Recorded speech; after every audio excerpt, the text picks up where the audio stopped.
उपेंद्र गुहाई बुरी तरह बेचैन था। वह अपने घर की छत पर घबराहट में बिना रुके चक्कर काट रहा था, एक छोर से दूसरे छोर तक और फिर वापस। अदालत का नोटिस उसकी सुस्ती को पूरी तरह झकोड़ चुका था। सुनवाई 2 महीने बाद होनी थी। उसे एक वकील का इंतजाम करना होगा, जिरह के लिए तैयारी करनी होगी और न जाने क्या क्या। यह आसान नहीं होने वाला था। मुकदमा जीतने की उसकी संभावना उतनी ही थी जितनी आसमान में सुअरों के उड़ने की संभावना। उसे इस मुसीबत से निकलने का कोई रास्ता निकालना ही होगा। नियम के अनुसार उसके चचेरे भाई हरिदेव का भी चाय बागान और आलीशान घर में बराबर का हिस्सा होना चाहिए था। वह संपत्ति जो उन्हें उनके पिता से विरासत में मिली थी, जो सगे भाई थे। उपेंद्र के कॉलेज पूरा करने के तुरंत बाद एक त्रासदी आ पड़ी। एक अंधेरी रात उसके और हरिदेव दोनों के माता पिता की बेरहमी से हत्या डकैतों ने कर दी, जिन्हें इस बात की खबर थी कि घर में बहुत बड़ी रकम रखी हुई है। उपेंद्र उस समय अपने मामा के यहां गया हुआ था और इस तरह उसी हश्र से बच गया था। हरिदेव तब एक बोर्डिंग स्कूल में पढ़ रहा था। उपेंद्र ने तुरंत जायदाद की बागडोर अपने हाथ में ले ली और हरिदेव की पढ़ाई का खर्च उठाया। बाद में जब हरिदेव कॉलेज से स्नातक होकर अपना हिस्सा मांगने लगा तो उसे जायदाद का एक छोटा सा हिस्सा और कुछ पैसे दिए गए, इतने ही कि वह एक छोटा सा घर खरीद सके। हालांकि हरिदेव को साफ तौर पर ठगा हुआ महसूस हुआ था, लेकिन वह इतना नरम स्वभाव का था कि अपने उस चचेरे भाई के खिलाफ आवाज नहीं उठा सका, जिसने तब तक उसका सहारा दिया था। 20 साल पहले हरिदेव ने हिमंता नाम की एक स्त्री से विवाह किया था। रूप और बुद्धि दोनों से संपन्न। कुछ वर्षों तक सब ठीक रहा। फिर हरिदेव ने अपने चचेरे भाई पर घर और खोंग चाय बागान में बराबरी का हिस्सा देने के लिए दबाव डालना शुरू किया। उपेंद्र उसे नजरअंदाज करता रहा। आखिरकार उनके रिश्ते कड़वे हो गए और अब हरिदेव ने आखिरी रास्ता अपना लिया था, अदालत में अपील। उपेंद्र की चिंता यह थी कि अगर हरिदेव को उसका हक का हिस्सा मिल गया तो उसके अपने बेटों के लिए क्या बचेगा। हरिदेव और हिमंता की जुड़वां बेटियां थीं, अपनी मां की तरह सुंदर और होशियार। उन्होंने हाल ही में कलकत्ता के एक कॉलेज में दाखिला लिया था। यह बात उपेंद्र को भीतर तक चुभती थी, क्योंकि उसके तीनों बेटे निकम्मे मूर्ख निकले थे। उसने उन्हें सबसे अच्छे बोर्डिंग स्कूलों में भेजा था, लेकिन उनमें से कोई भी 10वीं कक्षा तक पार नहीं कर सका। इससे उसे बहुत फर्क नहीं पड़ा था। उसके पास इतना था कि वह उनका गुजारा कर सके। उसने उन्हें चाय बागान चलाने की बारीकियां सिखा दी थी और तय किया था कि हर एक को अलग अलग हिस्सा देगा। लेकिन अब यह अदालत का मामला सब कुछ बदलने वाला था। लंबे मुकदमेबाजी में समय और पैसे की बर्बादी होगी और संभावना यही थी कि फैसला हरिदेव के पक्ष में जाएगा। और इसका मतलब यह होगा कि उसके पास अपने बेटों के लिए बहुत कम बचेगा, जो अब तक सिर्फ ऐशो आराम के आदी थे। उपेंद्र ने अदालत का नोटिस मोड़ा और अपनी जेब में ठूंस लिया। फिर वह रेलिंग पकड़े खड़ा हो गया। उसकी आंखें डिब्रूगढ़ की लहरदार मनोहारी पहाड़ियों के बीच फैली अपनी हरी भरी जायदाद की सुंदरता को सोख रही थी, लेकिन उसका मन आने वाले तूफान की तरह व्याकुल था। हो सकता है मैंने हरिदेव को उसके हिस्से से ठगा हो, लेकिन इन सारे वर्षों में मैंने इस बागान पर अपना खून पसीना बहाया है ताकि सबसे उम्दा किस्म की चाय उगा सकूं, जिसकी पश्चिमी देशों में बहुत मांग है। अगर मैं अमीर हुआ हूं तो वह सिर्फ मेरी मेहनत की वजह से। मैं इस जमीन का 1 इंच भी नहीं छोड़ूंगा। उसने अपनी मुट्ठी रेलिंग पर दे मारी और रेलिंग कांप उठी। यह सब उस चालबाज हिमंता का किया धरा है। उसी ने हरिदेव के दिमाग में झर भरा है कि वे अपना हिस्सा मांगे। मुझे पूरा यकीन है कि अदालत में यह अपील भी उसी की चाल है। वह मेरी गर्दन का फंदा है, मेरे मांस का कांटा। इस औरत को सबक सिखाने के लिए तुरंत कुछ करना होगा। उपेंद्र का दिमाग बवंडर की तरह घूम रहा था। किसी असरदार और आसान हल की बेताबी में उसे उन पर वार करना होगा, उन्हें कुचल देना होगा, ताकि वे अदालत और हिस्से की बात हमेशा के लिए भूल जाए। उपेंद्र की कसकर बंद आंखों और गहरी त्योरी के पीछे उसका दिमाग अब विश्वासघाती योजनाएं पका रहा था। जब उसने अगली बार आंखें खोलीं, उनमें एक शैतानी चमक थी उसके होठों पर एक दानवी मुस्कान खेल रही थी। उसके मन ने एक क्रूर साजिश रच ली थी। उसने तय कर लिया था कि वह उन्हें वहीं चोट पहुंचाएगा जहां सबसे ज्यादा दर्द होगा। अपनी प्यारी जुड़वां बेटियों सालमी और संतति को खो देने के बाद वे सारी उम्र दर्द में तड़पते रहे। लेकिन मुझे बहुत सावधान रहना होगा, कोई भी कभी मुझ पर उंगली ना उठा सके। उसने तुरंत अपने बागान के सुपरवाइजर मोइदुल को बुलवाया। उसके लिए एक अच्छी खबर थी। उसकी तनख्वाह में अच्छी खासी बढ़ोतरी होने वाली थी। मोइदुल पिछले 30 वर्षों से उपेंद्र के बागान में काम कर रहा था और अब 60 के करीब पहुंच रहा था। उसने कई साल पहले अपनी पत्नी को खो दिया था और अपनी बेटी उद्बाला को अकेले ही पाला पोसा था। उद्बाला, वह जंगली कामुक लड़की, बिस्तर में कितनी सुखद है। उपेंद्र ने आनंद से अपने हाथ रगड़े। सिर्फ यह सोच ही उसे उत्तेजित कर रही थी। उत्बाला के साथ उसका विवाहेतर संबंध कुछ महीने पहले तक एक रहस्य बना हुआ था, जब मोइदुल ने उन्हें अपने ही घर में अपने ही बिस्तर पर साथ पकड़ लिया था। शुरुआती सदमे और शर्मिंदगी के बाद मोइदुल ने चुप रहने का फैसला किया। भला एक बाप अपना मुंह क्यों खोले और अपनी ही बेटी की बदनामी करे? लेकिन क्या उसके पास कोई और विकल्प था? अगर वह विरोध करता तो नौकरी चली जाती। इसलिए चाहे मन से या मजबूरी में वह उनके अपराध में साझेदार बन गया। लेकिन वह परेशान था। उसकी बेटी उसके हाथ से निकलती जा रही थी और वह उसकी बेलगाम हरकतों को संभालते संभालते थक गया था। चूंकि वह कोई और कदम नहीं उठा सकता था, मोइदुल ने तय किया कि यह इस अमीर और प्रभावशाली आदमी का इस्तेमाल करने का एक शानदार मौका है। उत्वाला ने डिब्रूगढ़ के एक स्थानीय कॉलेज से बहुत खराब अंकों के साथ स्नातक किया था। उसे डिब्रूगढ़ के एक छोटे से स्कूल में मामूली तनख्वाह वाली नौकरी मिली थी। अब उपेंद्र बाबू उसे कलकत्ता में एक अच्छी नौकरी दिलवाएंगे।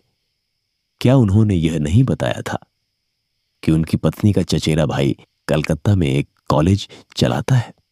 इस तरह वह एक तीर से 2 निशाने साध लेगा।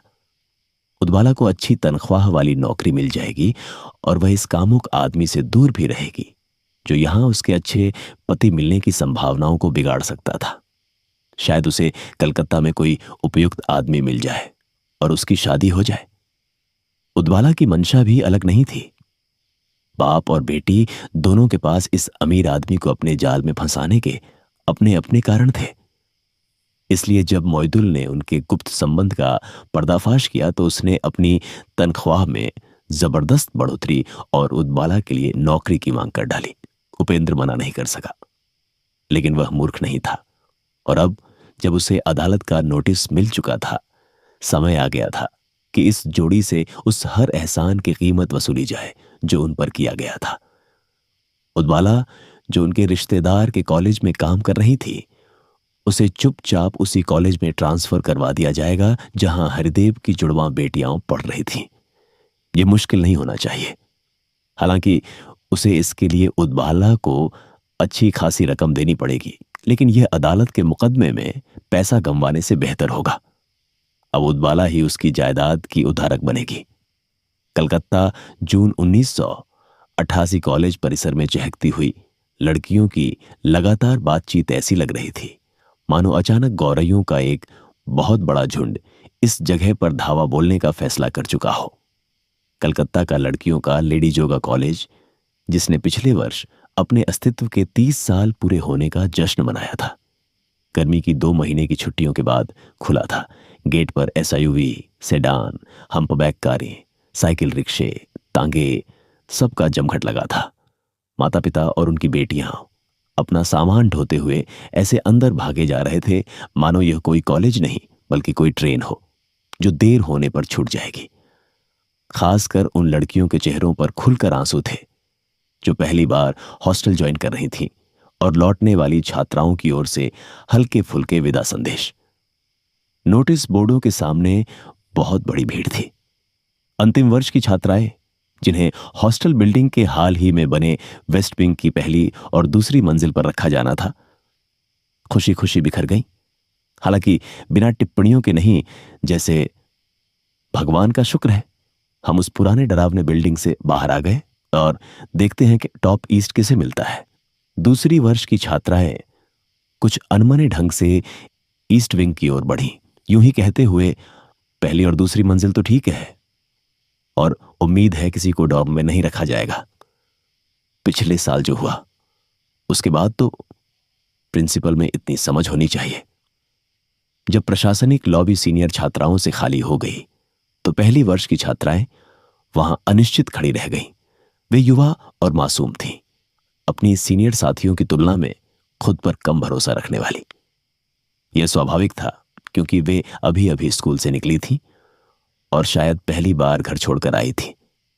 एक पैर से दूसरे पैर पर अपना थका हुआ भार बदलते हुए और धीमे धीमे शिकायतें करती हुई वे सब इस इंतजार में खड़ी थीं कि कोई उन्हें आगे ले चले। थकी हुई युवा लड़कियों ने राहत की सांस ली जब अंततः हॉस्टल वार्डनों ने उन पर ध्यान दिया। उन्हें 2 समूहों में बांटा गया। एक समूह वेस्ट विंग की सबसे ऊपरी मंजिल पर रहेगा और दूसरा ईस्ट विंग की सबसे ऊपरी मंजिल पर। रेवती उस आखिरी समूह की 18 लड़कियों में से एक थी जो हॉस्टल के ईस्ट विंग में अपने रहने की जगह आवंटित होने का इंतजार कर रही थी। चलो लड़कियों, जिनको ईस्ट विंग डॉर्मिटरी आवंटित हुई है, एक हॉस्टल वार्डन की गूंजती हुई आवाज आई। मेरे पीछे आओ। आदेश का पालन करते हुए 18 थकी हुई युवा लड़कियों ने अपना सामान उठाया और एक उम्रदराज महिला के पीछे पीछे चल पड़ी। मैं मिस उदबाला बोरा हूं, तुम्हारी हॉस्टल वार्डन, और ये कभी मत भूलना, जो लड़कियां मेरी बात नहीं मानती उन्हें मैं छोड़ती नहीं। उसकी इस आखिरी टिप्पणी पर उसे खूब ध्यान मिला। क्या परिचय था। अब तक एक दूसरे के लिए पूरी तरह अजनबी रही लड़कियों ने चोरी छिपे एक दूसरे की ओर देखा और तुरंत उनके बीच एक बंधन बन गया, क्योंकि उसी क्षण उन्हें एहसास हो गया कि उन्हें एक साझा दुश्मन के खिलाफ एकजुट होना पड़ेगा।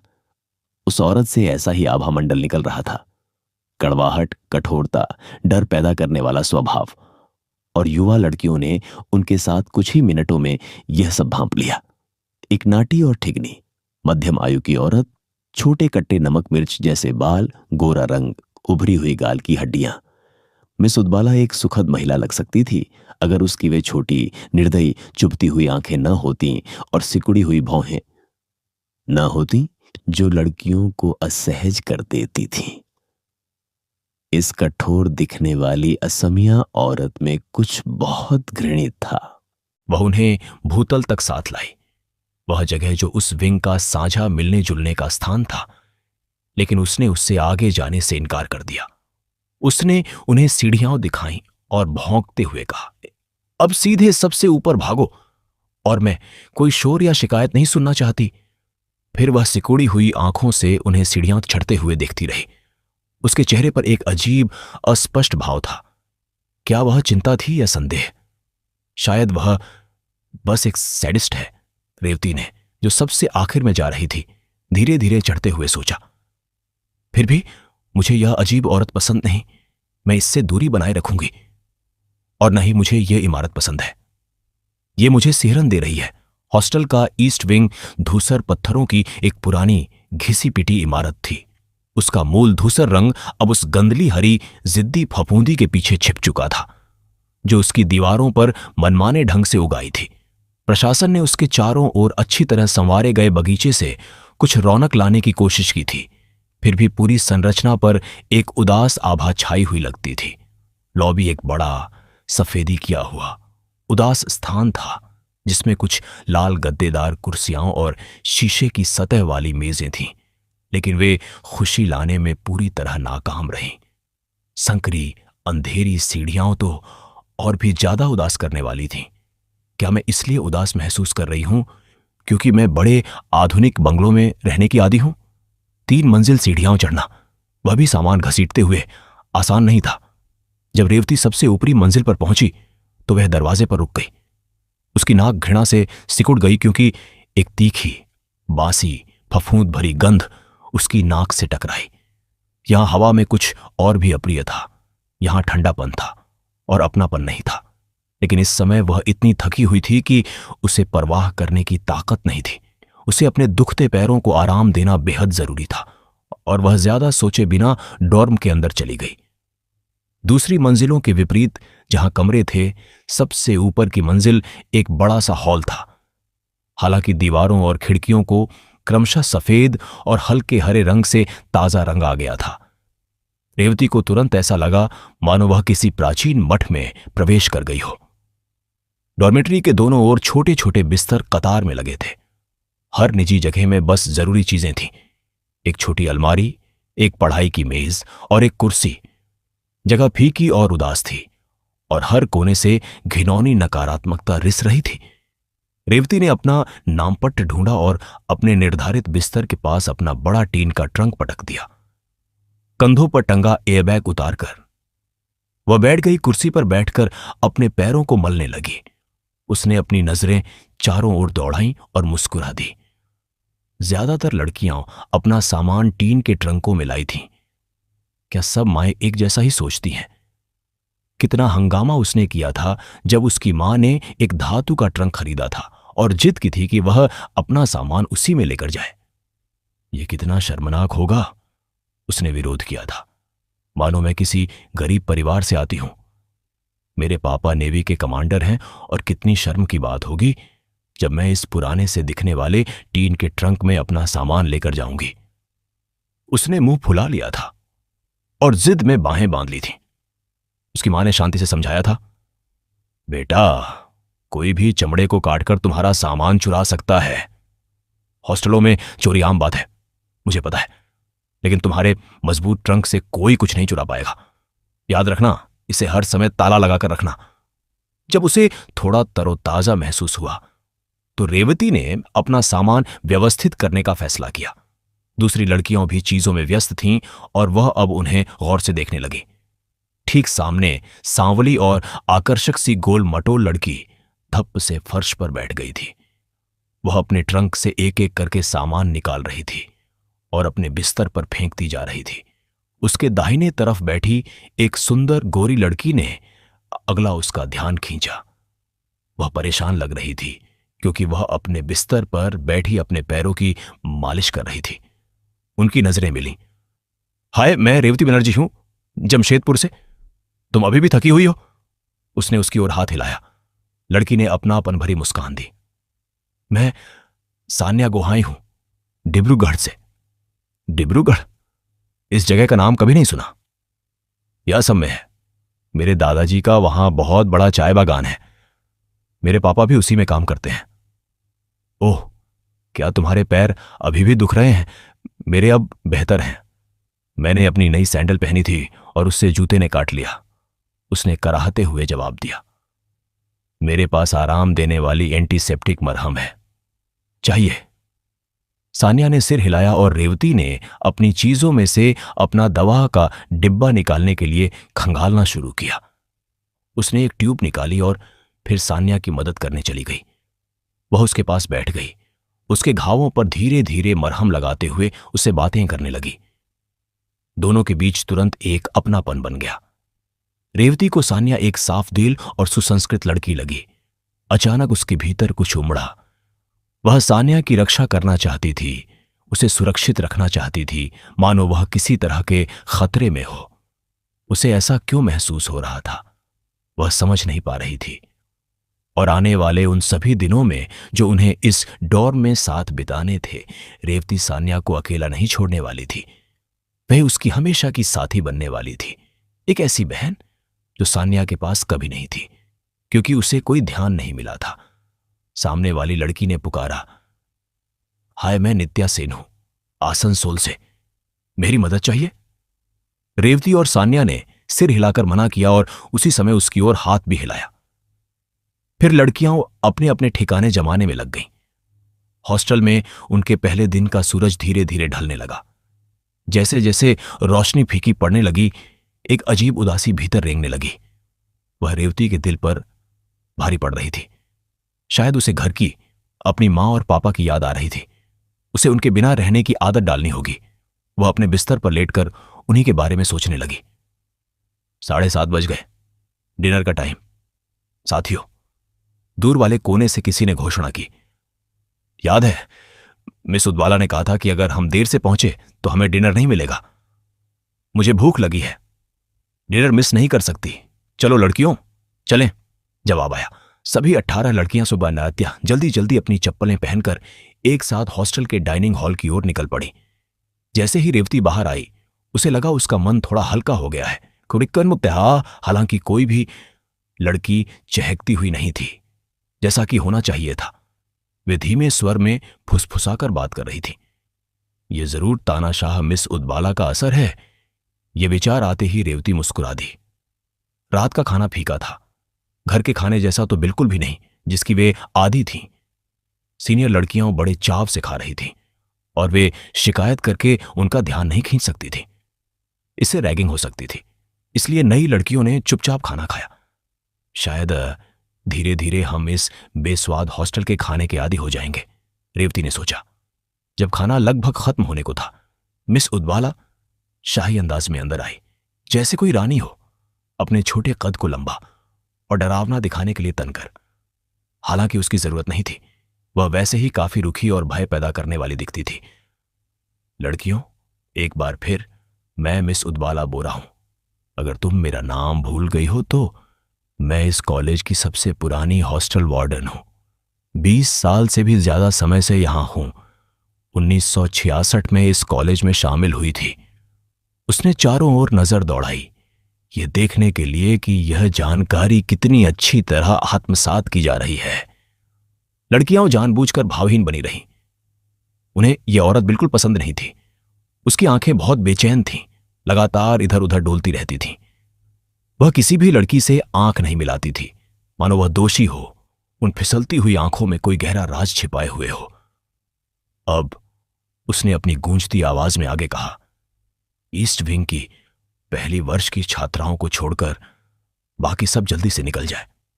वह तब तक रुकी रही जब तक डाइनिंग हॉल में सिर्फ 18 छात्राएं नहीं रह गईं। फिर उसने बाहें मोड़ लीं, अपनी डोलती आंखों से लड़कियों को गिना और फिर फुंकारते हुए बोली, पूरा ध्यान दो, तुम नई लड़कियां, ये नियम है जिन्हें तुम्हें सख्ती से मानना होगा। अगर तुमने इनमें से किसी का उल्लंघन किया तो बहुत बड़ी मुसीबत में पड़ जाओगी। समझ में आया? लड़कियों ने एक दूसरे की ओर जल्दी से देखा। इस अप्रिय औरत द्वारा किए जा रहे इस रूखे स्वागत से वे बेहद निराश थीं। बत्तियां ठीक 10 बजे बंद कर दी जाएंगी। इसकी चिंता तुम्हें करने की जरूरत नहीं है। मैं खुद मेन स्विच बंद करूंगी। लड़कियों ने एक दूसरे की ओर देखा। दरवाजे के बाहर मिस बोरा के पीछे खड़ी कुछ सीनियर लड़कियां छिपकर मुस्कुराईं और मुंह बनाने लगीं। कोई भी इस औरत की इज्जत नहीं करता, रेवती ने तुरंत समझ लिया। फिर क्षण भर के लिए ध्यान भटकने के बाद रेवती का ध्यान वापस मिस उदबाला बोरा की बकबक पर गया। उठने का समय सुबह 5:30 होगा। 1 घंटी बजेगी और उसके बाद किसी को भी बिस्तर पर नहीं देखा जाना चाहिए। 6 बजे उठना बेहतर होगा, किसी ने बहुत धीमी आवाज में कहा, लेकिन शुक्र था कि उसकी आवाज वार्डन तक नहीं पहुंची। कोई भी हॉस्टल का टेलीफोन अपने माता पिता या किसी और को फोन करने के लिए इस्तेमाल नहीं करेगा।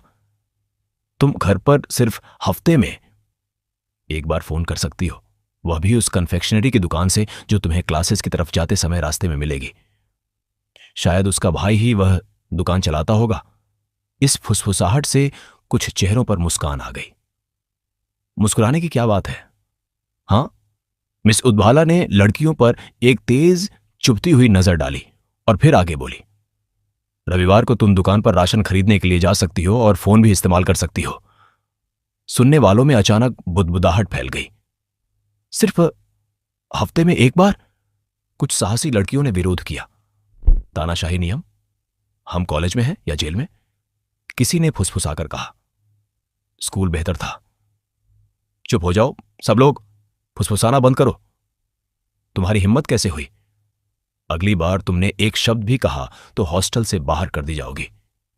हालांकि मैं इससे भी बुरा कर सकती हूं। मिस उदबाला भौंकी, लड़कियों को ऐसे घूरते हुए मानो उन्हें जिंदा खा जाएगी। अब सीधे अपने डॉर्म में जाओ, मैं तुम्हारे पीछे पीछे आ रही हूं। उसके व्यवहार से लड़कियां सन्न रह गईं। यह औरत उन्हें डराने की कोशिश क्यों कर रही थी? उसके इरादे क्या थे? नई हॉस्टलर लड़कियां सीढ़ियां चढ़ते हुए अपने डॉर्मिटरी की ओर बढ़ी, मिस उदवाला के सख्त नियमों को कोसती हुई। मेरी मम्मी ने कहा था कि मैं उन्हें हर दिन फोन करूं। अगर मैं नहीं करूंगी तो वह परेशान होंगी। नित्या कराह उठी। हम बच्चे नहीं हैं कि हमें बताया जाए कब फोन करना है और किसे करना है। और वह होती कौन है हमें यह बताने वाली कि हम अपने माता पिता से सिर्फ हफ्ते में एक बार बात करें? क्या यह कोई जेल है? रेवती बड़बड़ाई। और यह सख्त कर्फ्यू? बत्तियां ठीक 10 बजे बंद कर दी जाएंगी। मैं खुद मेन स्विच बंद करूंगी। एक लड़की ने लगभग मिस उदबाला के बिल्कुल उसी अंदाज में उसकी नकल की और बाकी लड़कियां दबी हंसी हंस पड़ी। हमें कल डीन से इस बारे में बात करनी चाहिए, नित्या ने सुझाव दिया। और यह सख्त कर्फ्यू? बत्तियां ठीक 10 बजे बंद कर दी जाएंगी। मैं खुद मेन स्विच बंद करूंगी। एक लड़की ने लगभग मिस उदबाला के बिल्कुल उसी अंदाज में उसकी नकल की और बाकी लड़कियां सुदाबाटियां दबी हंसी हंस पड़ी। हमें कल डीन से इस बारे में बात करनी चाहिए, नित्या ने सुझाव दिया। रुको रुको लड़कियों, इतनी जल्दी शिकायत शुरू नहीं कर सकते। यह हमारे खिलाफ जा सकता है, सान्या ने राय दी। असल में तुम्हें पता है, शायद मेरा थोड़ा प्रभाव हो। मैं अपने दादाजी से बात करूंगी। लेकिन उसकी बातों पर मुश्किल से ध्यान दिया गया। जो लड़कियां डॉर्म में दाखिल हो चुकी थीं वे चीख पड़ीं और बाकी सब भी भागकर ऊपर पहुंची। अंदर आते ही सब हाँफ उठीं और सामने के दृश्य को देखकर स्तब्ध रह गईं। उनके बिस्तरों की चादरें अस्त व्यस्त थीं, कुछ तो फर्श पर पड़ी थीं, लेकिन सबसे बुरा हाल सान्या के बिस्तर के आसपास का था, मानो वही किसी भूकंप का केंद्र रहा हो। उसकी कुर्सी उलटी पड़ी थी और मेज पर रखा उसका सारा सामान, यहां तक कि उसकी नई किताबें भी नीचे बिखेर दी गई थीं। जो कपड़े उसने अभी थोड़ी देर पहले अलमारी में सहेज कर रखे थे वे इधर उधर फैले पड़े थे। सबसे जोर से वही चीखी। क्या शानदार स्वागत है, रेवती ने टिप्पणी की। यह सीनियर्स का किया हुआ है, हमें परेशान करके मजा ले रही है। रैगिंग, लड़कियों, मशहूर कॉलेज रैगिंग में स्वागत है। खैर, यह रैगिंग शर्मनाक या दर्दनाक नहीं है। मैंने इससे भी बहुत बुरी बातें सुनी हैं। लड़कियां गंदगी साफ करने में लग गईं। उन्होंने मुश्किल से सफाई पूरी की थी, नाइट क्लोथ्स पहन लिए थे और डॉर्म के एक कोने में रखे वाटर कूलर से अपनी बोतलें भर ली थीं कि तभी हॉल अचानक अंधेरे में डूब गया। यह अचानकपन पहले से ही घबराई हुई टोली को और ज्यादा डरा गया। उनकी चीखें और चिल्लाहट हॉल में गूंज उठी। दरवाजा बंद करो, कोई दरवाजा बंद करो, घबराई हुई विनतियां आने लगीं। मौली दरवाजे के सबसे पास है, प्लीज मौली दरवाजा बंद करो जल्दी। कोई दरवाजे की ओर भागा और उसे बंद करने की बेताब कोशिश की। मजबूत लोहे की कुंडी बड़ी और जंग लगी हुई थी और डरावनी चरमराहट की आवाज कर रही थी। शुरुआती जद्दोजहद के बाद उसकी अपनी जगह फिसलकर बैठने की घिसटती आवाज सुनाई दी। लड़कियों ने राहत की सांस ली। इससे कुछ सुरक्षित महसूस हुआ, वरना डॉर्मेटरी बहुत ही बेगाना लग रहा था। क्या सचमुच 10 बज गए? किसी ने पूछा। मुझे नहीं लगता। तो फिर इतनी जल्दी लाइट्स क्यों बंद कर दी गई? मिस उदबाला कहां है? उसने कहा था वह हमारे पीछे आएगी। मैंने उसे बिल्डिंग के मुख्य दरवाजे से मुड़ते हुए देखा था।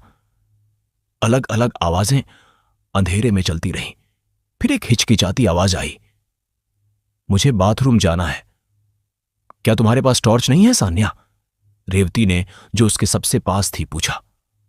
सड़क के स्तर पर लगी एक लैंप से हल्की सी रोशनी ऊपर आ रही थी, जिससे डॉर्मिटरी पूरी तरह घुप अंधेरे में डूबने से बच गई थी। जैसे जैसे उसकी आंखें कमरे की उस हल्की रोशनी में अभ्यस्त हुईं, रेवती को थोड़ा बेहतर लगा। उसने अपने बैग में हाथ डाला और एक टॉर्च निकाल ली।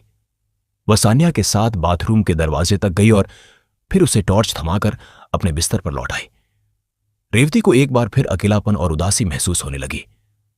क्या उसने सही किया था जमशेदपुर के किसी स्थानीय कॉलेज के बजाय कलकत्ता के इस कॉलेज में दाखिला लेकर? कम से कम वह घर पर तो रहती। यह जगह बहुत ही बेगानी थी, लगभग शत्रुतापूर्ण, और ऊपर से मिस उदबाला एक दुष्ट बाघिन की तरह थी जो उन पर झपटने का इंतजार कर रही थी। आज का पूरा अनुभव इतना अप्रिय रहा था। उसे अपने माता पिता की बहुत तीव्र याद आ रही थी। कैसे वे कॉलेज के गेट पर खड़े उसे हाथ हिलाकर विदा कर रहे थे। उसकी मां की आंखों में आंसू थे और उसके पिता के चेहरे पर उदास मुस्कान। पापा के शब्द उसके कानों में गूंज उठे, अब यह बड़ी हो गई है, हमें इस बात को स्वीकार करना होगा कि यह घर से दूर रहेगी, यह हमेशा हमारे साथ नहीं रह सकती। एक दिन तो यह वैसे भी हमें छोड़ देगी जब इसकी शादी हो जाएगी। वह उनसे बहुत प्यार करती थी। रेवती के गालों पर 2 आंसू लुढ़क आए और तभी वह डर के मारे अपने बिस्तर से उछल पड़ी। दूसरी लड़कियां भी ऐसा ही कर रही थीं। कुछ बाथरूम की ओर भाग रही थी, जहां से एक अजीब चीख सुनाई दी थी। कुछ टॉर्चें जल उठीं। उसने जल्दी से अपने हाथ के पीछे वाले हिस्से से आंसू पोंछ लिए। सान्या बाथरूम में है, अकेली। रेवती चिल्लाई और दूसरी लड़कियों के पीछे दौड़ पड़ी। उन्होंने सान्या को टॉयलेट के पहले क्यूबिकल के फर्श पर एक कोने में बैठा पाया, हांफती हुई और कांपती हुई। हे भगवान, इसे क्या हुआ? क्या हुआ सान्या, तुम ठीक तो हो? कई आवाजों ने चिंता से पूछा। सान्या अपने किटकिटाते दांतों के बीच कुछ बोलने की कोशिश कर रही थी, लेकिन उसके मुंह से कुछ गरगराहट जैसी आवाजों के अलावा कुछ नहीं निकला। लड़कियों ने उसे उठने में मदद की और उसके बिस्तर तक ले आई। किसी ने उसे पानी का एक गिलास दिया। 17 लड़कियों का पूरा समूह उसके चारों ओर खड़ा हो गया, धैर्य से उसे देखते हुए, जब वह कांपते हाथों में गिलास थामे धीरे धीरे पानी पी रही थी और खुद को संभालने की कोशिश कर रही थी।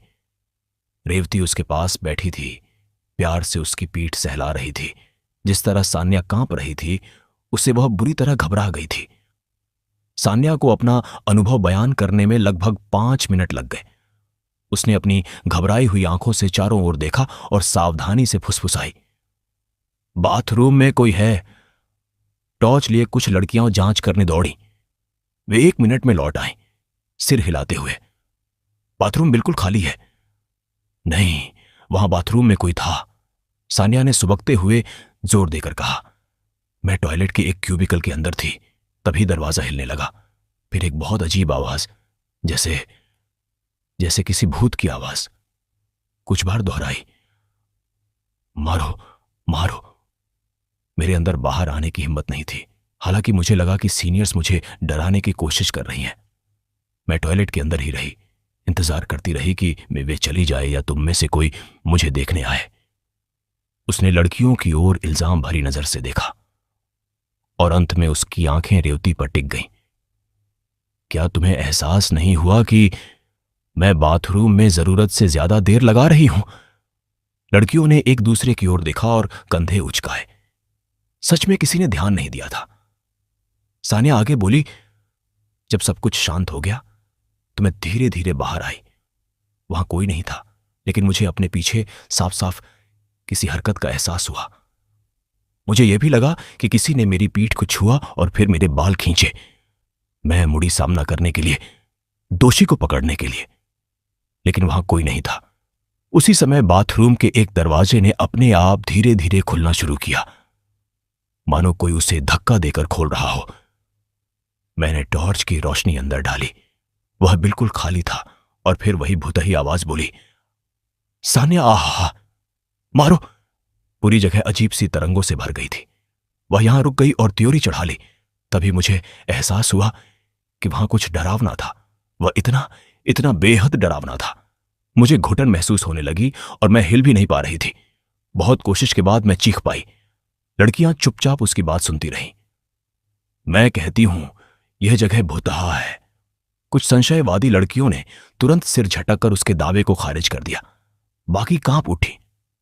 सान्या, बेवकूफी मत करो, यह किसी का मजाक था। शायद, जैसा तुमने कहा, सीनियर छात्राओं का। लेकिन बाथरूम के अंदर कोई नहीं था, एक भी इंसान नहीं, कोई भी नहीं जिसे मैं देख पाती। और मुझे नहीं लगता कि किसी भी सीनियर को मेरा नाम पता है, अभी तक तो नहीं। सान्या के गालों पर आंसू बह रहे थे और उसने अपने दुपट्टे से उन्हें पोंछा। वह बहुत डरावना था। मुझे पूरा यकीन है कि ये सीनियर्स ही हैं जो हमें डराने की कोशिश कर रही हैं, हमें रैग करने का एक नया तरीका। किसी तरह उन्हें तुम्हारा नाम पता चल गया होगा, रेवती ने पूरे विश्वास के साथ कहा। मुझे भी ऐसा ही लगता है। नित्या ने उसकी राय का समर्थन किया, हालांकि उसकी आवाज में झिझक साफ थी। बाकी लड़कियों ने सिर हिलाया। शायद यही सबसे सही व्याख्या थी, लेकिन वे बिना नजर आए डॉर्मिटरी में घुसी कैसे और फिर बाहर भी कैसे निकल गईं? क्या कोई गुप्त रास्ता था जिसका उन्होंने इस्तेमाल किया? और उन्हें कैसे पता था कि सान्या ही अकेले बाथरूम इस्तेमाल करने जाएगी? हालांकि रेवती की तर्कपूर्ण बातों ने सान्या को थोड़ा संभलने में मदद की, लेकिन संदेह हर लड़की के मन में बना रहा। लड़कियों, अब से कोई भी अकेले टॉयलेट नहीं जाएगा। हम छोटे छोटे समूहों में जाएंगे। सहयोग करना, संख्या में सुरक्षा होती है। चलो सान्या, शांत हो जाओ और सो जाओ। दिन बहुत लंबा रहा है, रेवती ने समझाया, और लड़कियां धीरे धीरे डॉर्म में एक बेचैन रात बिताने के लिए बिखर गईं। रेवती को बहुत देर तक नींद नहीं आई। जो सान्या के साथ हुआ था वह अजीब था, लेकिन क्या वह सच था? बाथरूम खास तौर पर डॉर्म के लिए बनाया गया था। उसका बाहर से कोई प्रवेश द्वार नहीं था, तो फिर कोई अंदर आकर इतनी जल्दी गायब कैसे हो सकता था? वह और सान्या बर्तसार्या पूरी शाम साथ थी। कोई रास्ता ही नहीं था कि सीनियर्स को सान्या का नाम पता हो। उनका परिचय नहीं कराया गया था, और अगर नाम पता भी था तो अंधेरे में उन्होंने उसे पहचाना कैसे? वह लगातार करवटें बदलती रही। वह अपने कमरे, अपनी जगह, अपने घर की आदी थी।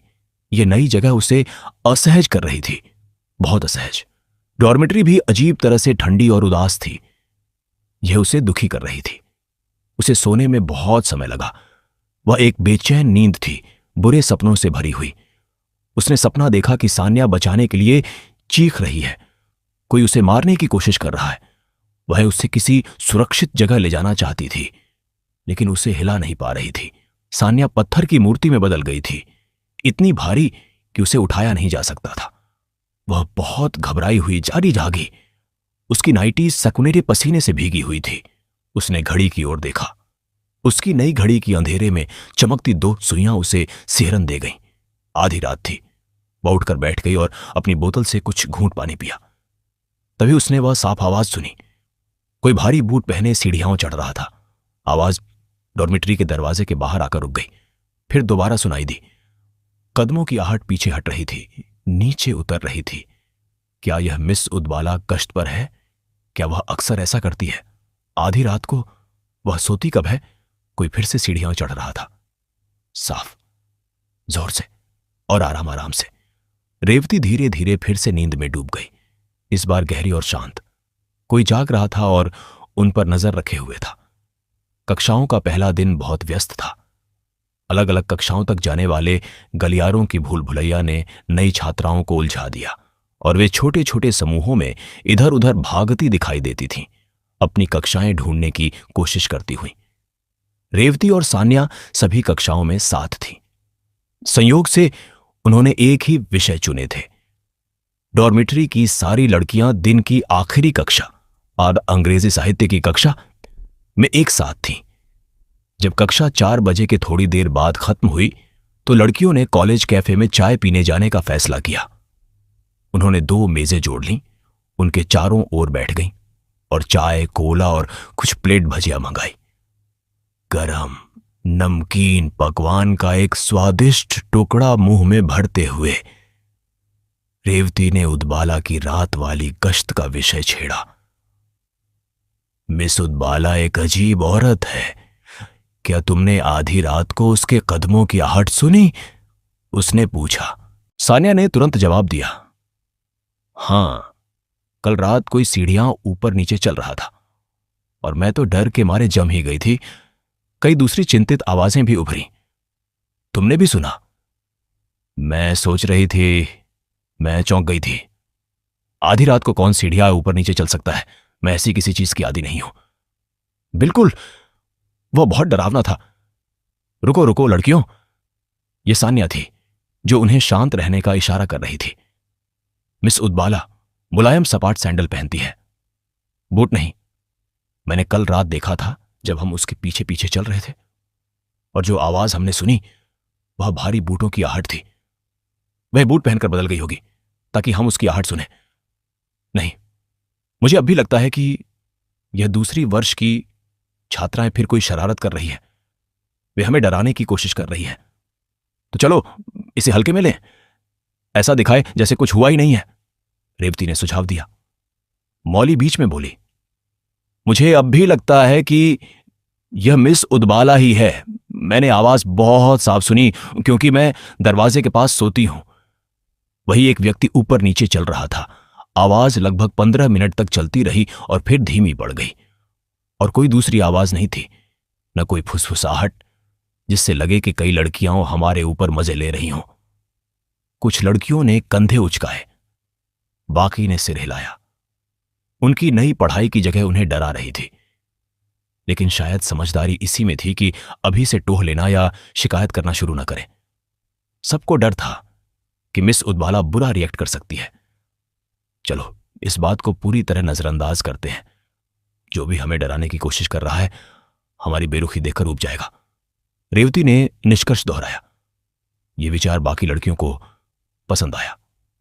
चाय और नाश्ता खत्म करके वे बिखर गईं। रेवती और सान्या कॉलेज के लॉन में एक पेड़ के नीचे जाकर बैठ गईं। एक ही दिन में उनके बीच गहरी दोस्ती हो गई थी।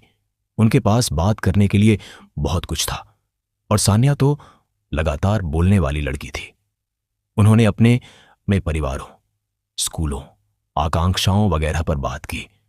ज्यादातर बोलती सान्या ही रही। ग्रेजुएशन के बाद मैं अपने दादाजी की जायदाद संभालने वाली हूं। पता है, उन्होंने मुझसे खुद कहा है, मैं उनकी सबसे बड़ी और सबसे प्यारी पोती हूं। वह मुझसे बहुत प्यार करते हैं और मैं उनसे सबसे ज्यादा प्यार करती हूं, अपने माता पिता से भी ज्यादा, उसने रेवती को बताया। वे दोनों बाहर बैठकर बातें करती रहीं जब तक कि रोशनी फीकी पड़ने नहीं लगी। रेवती को अच्छा लग रहा था। आज उसे घर की याद थोड़ी कम आ रही थी। रात धीरे धीरे दबे पांव आई और उसी के साथ डॉर्म में उदासी भी। उसने लड़कियों की सामान्य चंचलता को जैसे चूस लिया और सबको चुप और उदास बना दिया। कई लड़कियां सिर्फ अपने कैजुअल कपड़े बदलने के लिए डॉर्म में लौटीं और फिर बाहर भाग गईं। फिर पूरा झुंड डिनर के तुरंत बाद एक साथ लौट आया ताकि उदबाला द्वारा थोपी गई अंधेरी पाबंदी से पहले उन्हें अपने काम निपटाने के लिए पर्याप्त समय मिल जाए। उनके लिए वह इस तरह लाइट क्यों बंद करती थी? बाकी हॉस्टलों में ऐसा नहीं हो रहा था। लड़कियों ने जांच कर ली थी, नहीं बाकी वार्डनों ने उन पर ऐसे बेवजह के प्रतिबंध लगाए थे। फिर सिर्फ उनके साथ ही क्यों? यह न्याय नहीं था। डाइनिंग टेबल पर बैठकर उन्होंने यह सब चर्चा की और फिर तय किया कि जल्द से जल्द कॉलेज की प्रिंसिपल से मिलेंगे। डॉर्म में उनकी दूसरी रात भी लाइटें ठीक 10 बजे बंद कर दी गईं। लड़कियां अपनी अपनी चादरों के नीचे घुस गईं। कुछ तो तुरंत ऊँघने लगीं, जबकि कुछ अब भी करवटें बदल रही थीं। तभी एक जोरदार धमाका हुआ जिसने सबको चौंका दिया। लड़कियां अपने बिस्तरों से उछल पड़ी। भूकंप! किसी ने चिल्लाया। नहीं बेवकूफ, यह भूकंप नहीं है। यह इलाका भूकंप प्रवण नहीं है। किसी की अलमारी गिर गई लगती है। कोई उसके नीचे तो नहीं? किसी ने मजाक किया। अलमारी अपने आप कैसे गिर सकती है? आज सड़क वाला लैंप बंद था। चांदनी की पतली धारियां डॉर्म में फिसलकर आईं और खिड़कियों के पास वाले बिस्तरों पर गिरने लगीं। बाकी डॉर्मेट्री अंधेरे में डूबी थी। कुछ टॉर्चें जला ली गईं। एक दूसरे से सटकर खड़ी उनमें सबसे बहादुर लड़कियां, सबसे आगे रेवती ने पूरे डॉर्म की जांच की। उन्हें कुछ नहीं मिला। शायद हमसे गलती हुई है। तेरी आवाज कहीं बाहर हुई होगी, शायद नीचे वाली मंजिल से आई हो, नित्या ने अपनी राय रखी। काफी देर तक लड़कियां अंगूर के गुच्छे की तरह एक दूसरे से चिपकी खड़ी रहीं, हिली हुई, डरी हुई, और इस बार नित्या की व्याख्या से प्रभावित नहीं हुई। सबसे कम रेवती। आवाज बहुत साफ तौर पर उनके डॉर्म के भीतर से आई थी और ठीक उसके और सान्या के बिस्तर के बीच की जगह से। अजीब बात यह थी कि कुछ भी गड़बड़ नहीं था। हम बिल्डिंग की सबसे ऊपर वाली मंजिल पर है। लड़कियों तो जरूर कुछ ऊपर छत पर गिरा होगा, रेवती ने सुझाव दिया। काफी संभव है। लड़कियां धीरे धीरे अपने बिस्तरों पर लौट गईं। उस रात फिर सीढ़ियों पर कदमों की आहट सुनाई दी, और उसके अगले दिन भी, और उसके अगले दिन भी। लड़कियां उन्हें डराने की कोशिश कर रही सीनियर छात्राओं की पूरी हार पर मुस्कुराईं और व्यंग्य से हंसीं। पूरे 1 हफ्ते तक उन्होंने इस मामले को लेकर बेपरवाह बनने का नाटक किया। कुछ लड़कियों ने यह भी देखा कि दूसरी वर्ष की छात्राएं उन्हें टटोलती नजरों से देख रही थीं या पूछ रही थीं, सब ठीक? इससे उनका यकीन और पक्का हो गया कि दूसरी वर्ष की हॉस्टलर ही शरारती है। वे चाहे जितना भी दिखाएं कि सब ठीक है, रात की यह हलचल उन सबको प्रभावित कर रही थी। अजीब बात यह थी कि इसका सबसे ज्यादा असर सान्या पर हो रहा था। वह पीली और निढाल दिखने लगी थी, मानो उसकी सारी ऊर्जा निचोड़ी जा रही हो। क्या तुम ठीक हो? रेवती ने उससे कई बार पूछा। मुझे बस कमजोरी लग रही है, शायद यहां का खाना मुझे सूट नहीं कर रहा, वह जवाब देती। इसी बीच उन्होंने डीन से बात करने की कोशिश की, जिन्होंने कहा कि वह उनकी शिकायतों पर अगले हफ्ते ही ध्यान दे पाएंगी, क्योंकि इस समय वह बहुत व्यस्त हैं। कॉलेज की प्रिंसिपल किसी दूसरे शहर में एक सेमिनार में गई हुई थी। लड़कियों ने तय किया कि जैसे ही वह लौटेंगी वे उनसे मिलेंगी। फिर 1 हफ्ते बाद कदमों की आहट डॉर्म के अंदर आ गई। रेवती की नींद तब खुली जब उसने उन्हें सुना। सिर्फ एक जोड़ी कदमों की आहट थी। क्या यह कोई सीनियर लड़की हो सकती है, या मिस उदवाला अंदर आ गई है किसी अचानक निरीक्षण के लिए? इसका मतलब मौली आज रात दरवाजा बंद करना भूल गई है। रेवती ने अंदाजा लगाया, लेकिन उसने आंखें नहीं खोली। उसे गहरी नींद में होने का नाटक करना था, ताकि मिस उदवाला से सामना न करना पड़े। अब कदमों की आहट डॉर्म के आखिरी छोर तक पहुंची और फिर टॉयलेट में खो गई। रेवती उनके वापस आने के लिए जागती रही, लेकिन ऐसा नहीं हुआ।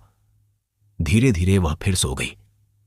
अगली सुबह जब रेवती ने डॉर्म के अंदर सुनाई दिए कदमों की बात उठाई, तो उसे यह जानकर हैरानी हुई कि जिन लड़कियों ने उन्हें सुना था, उन्होंने ठीक उसी की तरह गहरी नींद में होने का नाटक किया था। कुछ लड़कियां सचमुच गहरी नींद में थीं और उन्होंने कुछ नहीं सुना था। मौली कहां है?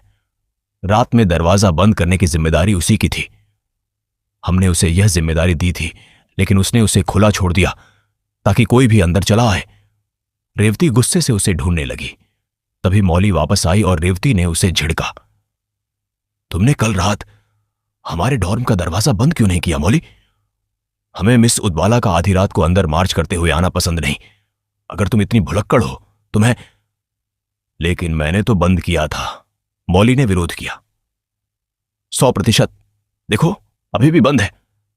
वह अपने गीले बाल तौलिए से आराम से पूंछती हुई खड़ी थी। क्यों? तुम ऐसा क्यों पूछ रही हो? तो तुमने कल रात कुछ नहीं सुना? नहीं। जिन कुछ लड़कियों ने कदमों की आहट सुनी थी, वे बंद दरवाजे को घूरने लगी।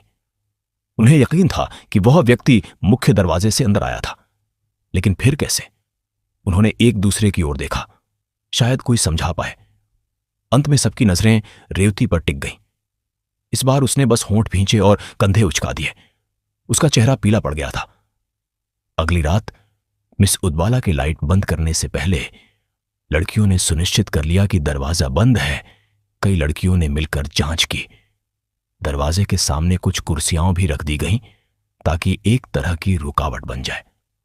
अगर सीनियर्स अंदर आने की कोशिश करेंगी तो गिरती हुई कुर्सियां उन्हें आगाह कर देंगी। वॉशरूम का दरवाजा भी बंद किया गया और बार बार जांचा गया। फिर लड़कियां काफी निश्चिंत होकर सोने चली गईं। ठीक आधी रात को भारी कदमों की आवाज फिर सुनाई दी। कोई बंद और रोके गए दरवाजे के पार से अंदर आ गया, बिना कुर्सियों को हिलाए या कोई दूसरी आवाज किए। आधी रात की खामोशी में वह आवाज एकदम साफ और तीखी थी। रेवती ने भी उसे सुना। 1 2 3 4 5 6 7 8 रुक। वह कांप उठी और गिनती करती रही। हर 8 कदमों के बाद वे कदम रुक जाते थे। लेकिन वहां कोई नहीं था। उसी समय बाथरूम का एक दरवाजा अपने आप बहुत धीरे धीरे खुलने लगा, मानो कोई अदृश्य हाथ उसे धक्का दे रहा हो। मैंने टॉर्च की रोशनी अंदर डाली। वहां बिल्कुल सन्नाटा था, पूरा बाथरूम खाली था। और तभी वही भुतही आवाज फिर गूंजी, सानिया! किल! पूरा माहौल अजीब सी कंपन से भर उठा। यहां वह ठहर गई और भौहें सिकोड़ लीं। तभी मुझे एहसास हुआ कि वहां कुछ बहुत ही डरावना था, कुछ बेहद भयानक। मुझे ऐसा लगा जैसे मेरा दम घुट रहा हो। मैं हिल तक नहीं पा रही थी। बड़ी मुश्किल से मैं चीख पाई। लड़कियां चुपचाप उसकी बात सुनती रहीं। मैं कहती हूं, यह जगह भूतहा है। संदेह करने वाली लड़कियों ने तुरंत गर्दन झटककर उसकी बात को खारिज कर दिया। कुछ दूसरी लड़कियां सिहर उठीं। सान्या, बेवकूफी मत करो। यह किसी का मजाक था, शायद जैसे तुमने कहा, सीनियर लड़कियों का। लेकिन बाथरूम के अंदर कोई नहीं था, एक भी इंसान नहीं। जितना मैं देख सकती थी वहां कोई नहीं था, और मुझे नहीं लगता कि किसी सीनियर को अभी मेरा नाम भी पता होगा। सान्या के गालों पर आंसू बह रहे थे। उसने अपने दुपट्टे से उन्हें पोंछा। वह बहुत डरावना था। मुझे पूरा यकीन है सीनियर हमें डराने की कोशिश कर रही है। रैगिंग का नया तरीका। किसी न किसी तरह उन्हें तुम्हारा नाम पता चल गया होगा। रेवती ने पूरे विश्वास से कहा। मुझे भी ऐसा ही लगता है। नित्या ने उसकी बात का समर्थन किया, हालांकि उसकी आवाज में झिझक साफ झलक रही थी। बाकी लड़कियों ने भी सिर हिलाया। शायद यही सबसे ठीक और तर्कसंगत जवाब था। लेकिन फिर वे बिना दिखे डॉर्मेट्री में घुसी कैसे, और इतनी जल्दी निकल भी कैसे गईं? क्या उन्होंने कोई गुप्त रास्ता इस्तेमाल किया? और उन्हें यह कैसे पता चला कि बाथरूम में अकेले जाने वाली लड़की सान्या ही होगी? रेवती की बातों से सान्या को थोड़ी तसल्ली तो मिली, लेकिन हर लड़की के मन में शंका अब भी बाकी थी। लड़कियों, अब से कोई भी अकेले टॉयलेट नहीं जाएगी। हम छोटे छोटे समूह में जाएंगे। सब सहयोग करना, भीड़ में सुरक्षा होती है। चलो सान्या, अब शांत हो जाओ और सो जाओ। दिन बहुत लंबा था, रेवती ने समझाया। धीरे धीरे लड़कियां अपने अपने बिस्तरों पर लौट गईं, एक बेचैन डरी हुई रात के लिए। रेवती को बहुत देर तक नींद नहीं आई। सान्या के साथ जो हुआ था वह अजीब था, लेकिन क्या वह सच था? बाथरूम खास तौर पर इसी डॉर्म के लिए बना था। उसमें बाहर से कोई अलग प्रवेश द्वार नहीं था। तो फिर कोई अंदर आकर इतनी जल्दी गायब कैसे हो सकता था? वह और सान्या पूरी शाम साथ थीं। ऐसा कोई तरीका नहीं था कि सीनियर लड़कियों को सान्या का नाम पता चल जाए। अभी तक उनका औपचारिक परिचय भी नहीं हुआ था, और अगर नाम पता भी चल गया तो अंधेरे में वे उसे पहचानती कैसे? रेवती बिस्तर पर करवटें बदलती रही। उसे अपने कमरे की आदत थी, अपनी जगह की, अपने घर की। यह नई जगह उसे बेचैन कर रही थी, बहुत बेचैन। डॉर्मेटरी भी अजीब तरह से ठंडी और उदास थी, जैसे उसकी दीवारों में ही कोई घुटन बसी हो। उसे नींद आने में बहुत देर लगी, और जो नींद आई वह भी टूटी फूटी डरावने सपनों से भरी हुई। उसने सपना देखा कि सान्या चीख रही है, बचाओ बचाओ, कोई उसे मारने की कोशिश कर रहा है। रेवती उसे वहां से दूर किसी सुरक्षित जगह ले जाना चाहती थी, लेकिन वह हिल ही नहीं पा रही थी। सान्या पत्थर की मूर्ति बन चुकी थी, इतनी भारी कि उसे उठाया ही नहीं जा सकता था। वह घबरा कर जाग उठी। उसकी नाइटी पसीने से भीग चुकी थी। उसने घड़ी की तरफ देखा। अंधेरे में उसकी सीने की नई घड़ी की चमकती हुई 2 सुइयां उसे और भी डरावनी लगीं। आधी रात थी। वह उठकर बैठ गई और अपनी बोतल से थोड़ा पानी पिया। तभी उसने वह साफ आवाज सुनी। कोई भारी जूतों में सीढ़ियां चढ़ रहा था। आवाज आकर डॉर्मेटरी के दरवाजे के बाहर रुक गई। फिर वही आवाज दोबारा हुई। कदम अब पीछे लौट रहे थे, सीढ़ियां उतरते हुए। क्या यह मिस उदबाला है? क्या वह रात में चक्कर लगाती है? इतनी रात को वो खुद कब सोती होंगी? और तभी कोई फिर से सीढ़ियां चढ़ रहा था, बहुत साफ, बहुत जोर से और बहुत धीरे धीरे। इस बार रेवती फिर नींद में डूब गई, पहले से ज्यादा गहरी, पहले से ज्यादा शांत। कोई जाग रहा था और उन सब पर नजर रख रहा था। अगले दिन क्लास का पहला दिन बहुत व्यस्त रहा। कई घुमावदार गलियारों और उलझे हुए रास्तों ने नई छात्राओं को बुरी तरह उलझा दिया। वे छोटे छोटे झुंड बनाकर इधर उधर भागती रहीं, अपनी अपनी कक्षाएं ढूंढती हुईं। रेवती और सान्या हर क्लास में साथ थीं। संयोग से दोनों ने एक ही विषय चुने थे। दिन की आखिरी क्लास में डॉर्म की सभी लड़कियां एक साथ थीं। अंग्रेजी साहित्य की कक्षा। क्लास 4 बजे के थोड़ी देर बाद खत्म हुई तो लड़कियों ने कॉलेज कैफे चलकर चाय पीने का फैसला किया। उन्होंने 2 मेजें जोड़ लीं, उनके चारों ओर बैठ गईं और चाय, कोला तथा कुछ प्लेट भजिया मंगवा ली। गरम स्वादिष्ट भजिया का एक टुकड़ा मुंह में डालते हुए रेवती ने रात वाली बात छेड़ दी। मिस उदवाला बहुत अजीब औरत है। क्या तुम सबने रात 12 बजे उनके कदमों की आवाज सुनी थी? सान्या ने तुरंत कहा, हाँ, रात को कोई ऊपर नीचे सीढ़ियों पर चल रहा था और मैं तो डर के मारे पत्थर हो गई थी। तुरंत कई चिंतित आवाजें उठी। तुमने भी सुना? मुझे भी अजीब लगा था, मैं तो चौंक गई थी। आधी रात को कौन ऊपर नीचे चल सकता है? हमें तो ऐसी आदत नहीं। बिल्कुल, बहुत डरावना था। रुको रुको लड़कियों, सान्या ने सबको शांत करने का इशारा किया। मिस उदबाला नरम सपाट चप्पल पहनती है। मैंने कल रात देखा था जब हम उनके पीछे पीछे चल रहे थे, और जो आवाज हमने सुनी वह भारी जूतों की थी। वह बदलकर बूट पहन सकती थी ताकि हमें आवाज सुनाई दे, किसी ने कहा। नहीं, रेवती ने सिर हिलाया। मुझे अब भी लगता है कि सेकंड ईयर की लड़कियां ही शरारत कर रही हैं। वे हमें डराने की कोशिश कर रही हैं, इसलिए हमें इस बात को हल्के में लेना चाहिए, ऐसे दिखाना चाहिए जैसे कुछ हुआ ही नहीं। मौली बीच में बोली, मुझे अब भी लगता है कि वह मिस उदबाला ही है। मैं दरवाजे के पास सोती हूं, इसलिए मैंने बहुत साफ सुना।